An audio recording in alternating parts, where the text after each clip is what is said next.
Привет, друзья! Первый день группового этапа Intel Extreme Masters. 10-й сезон подходит к концу. Со мной Ваня, и вот сейчас закончилась игра против НИПов.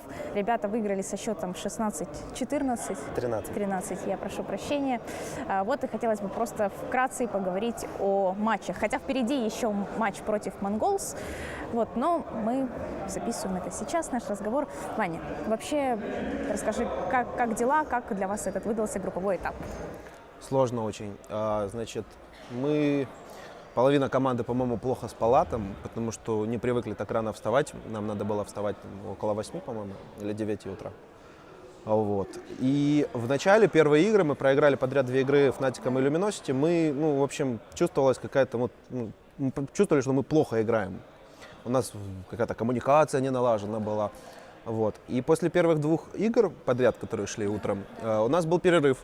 За перерыв мы как-то смогли восстановиться, может быть, там, взять свои все мысли в кулак и начали уже лучше играть. И выиграли 2 игры подряд. Сначала у Mousesports на Кобле, и сейчас у НИПов на Overpass 16-13. Вот.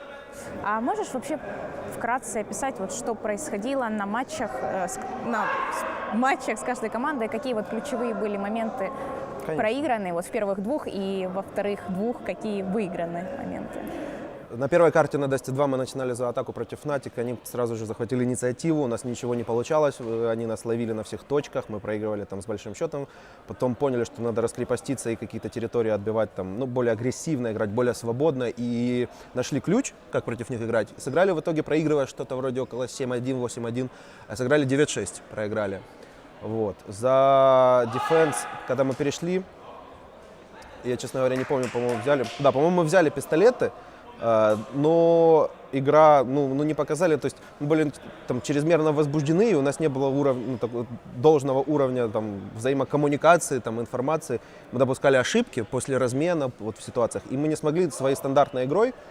В принципе, я, допустим, сейчас уже понимаю, что надо было спокойно, стандартно играть, ничего не выдумывая, за защиту брать уверенно свои раунды, а мы пытались выдумать что-то, потому что мы были перевозбуждены, они нас словили на этом несколько раз. И, в общем, законно взяли первую карту. 16-10 или 11 был счет.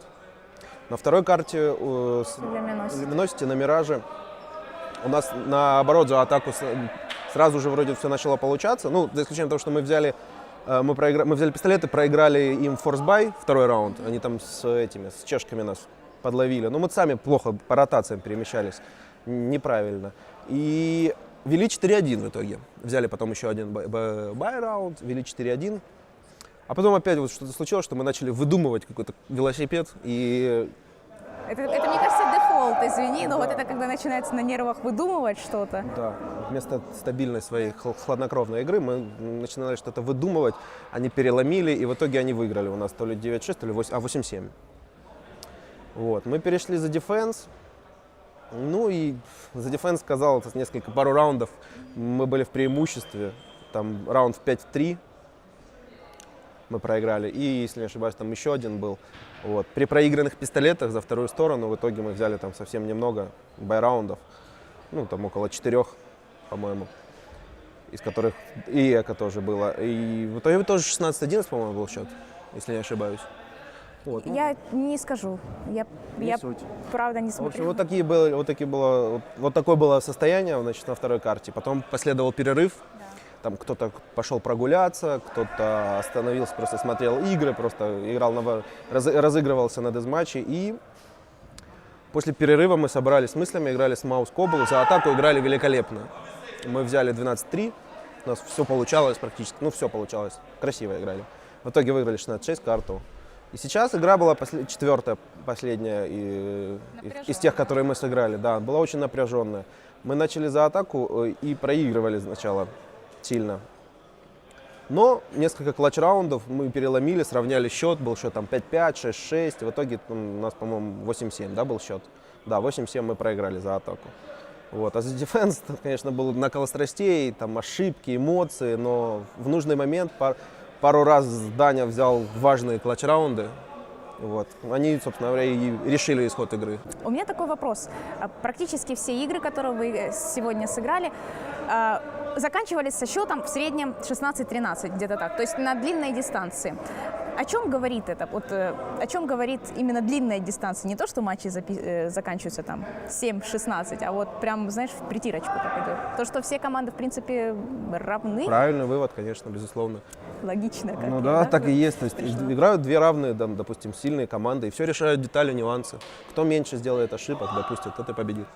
А вот Монголс, который сейчас играет против Натиков со счетом 8-1, я так понимаю, вот у вас следующая игра против Монголс, и, скорее всего, она не выдастся для вас сложной, я так понимаю. Я не знаю, ребята опасные. Это же Монголия. Еще, Вань, хочу тебя спросить по поводу подготовки к этому турниру. Как вы готовились? Был ли у вас буткемп? Был? Если да, если нет, то почему? Ну, мы давно приняли решение, что буткемпы для нас это иногда сказывается только на обратную сторону, то есть иногда бывает хуже от буткемпов. Поэтому мы сейчас вообще не практикуем буткемпы, мы тренировались все время из домов. У Владислава там были проблемы с рукой, поэтому мы из запланированного тренировочного графика мы там выполнили не так, 2/3, условно говоря. В начале февраля мы практически не тренировались. И все время тренировались дома. Последнюю неделю практически без выходных. Ну, нет, у нас был выходной, скажем так, не запланированный. Вот, график был достаточно напряженной тренировкой. Мы тренировались много, по 5-7 часов в день. Ну ладно, хорошо. Завершающий вопрос. Спасибо тебе за этот ответ. Завершающий вопрос. Я так понимаю, Luminosity выходит с первого места, а вот сейчас как раз... Ты знаешь, я, кстати, вот про положение команд в группе не ознакомлен. Сейчас я тебе покажу. Я, насколько понимаю, там у НИПов шансов практически нет. Вот смотри, какое положение дел на сейчас. Luminosity больше всего очей, дальше идете вы. Я так понимаю, Mousesports будут играть с Фнатиками за выход, но кто выходит из них? Возможно, ты права, да. Ну, получается так. Давайте предположим. Сейчас Fnatic получают еще 3 очка. Правильно? Они с Mongols играют. Вот. И у них становится 2-2. Соответственно, 6 очков. И у них будет последняя игра.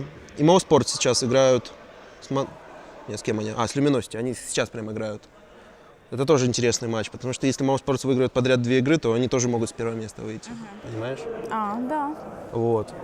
Но я так понимаю, что вы, если вы играете сейчас Mongols, то вы в любом случае выходите там со второго, третьего либо места. со второго, либо с третьего. Ну, это хорошо. Да. Мне нравится такой расклад. Хорошо. Я поняла тебя. Вань, спасибо тебе за интервью. Желаю удачи в следующем матче против Mongols. И, конечно же, мы хотим увидеть вас и в гранд-финале. В общем, тащите, давите. Мы с вами болеем за вас. С днем рождения, Януш. Ну, это так просто. Хорошо. Яна, с днем рождения. И зрителям пока и удачи. Спасибо тебе. Спасибо всем.